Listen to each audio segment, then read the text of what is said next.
আসসালামু আলাইকুম রহমতুল্লাহ। আশা করছি সকলেই ভালো আছেন।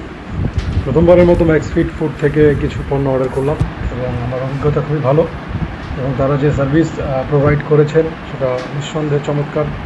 তাদের প্রোডাক্টের গুণগত মান আমার কাছে খুবই ভালো লেগেছে। পাশাপাশি তাদের যে কী বলবো মানে টাইমলি রিপ্লাই, অর্থাৎ মানে কানেক্টিভিটি, কমিউনিকেশনের যে ব্যাপারটা, এটাও খুব ভালো। আমি তাদের কাছ থেকে প্রথমবার প্রায় ৩,০০০ টাকার অর্ডার করেছি, যেখানে মধু ছিল, ব্ল্যাক কিশমিশ ছিল, বাদাম ছিল, রোস্টেড বাদাম এবং পাম্পকিন সিডস মিক্স ছিল এবং শরবতের যে সিড মিক্স সেগুলোও ছিল, পিঙ্ক সল্ট ছিল। তো আলহামদুলিল্লাহ আমার অভিজ্ঞতা খুব ভালো। আমি আশা করছি যে ম্যাক্সফিট ফুড তাদের এই চমৎকার সার্ভিস অব্যাহত রাখবে এবং প্রোডাক্টের গুণগত মান সবসময় বজায় রেখে ব্যবসাকে আরও ত্বরান্বিত করবে ইনশাআল্লাহ। ম্যাক্সফিটের জন্য শুভকামনা এবং দোয়া চাই।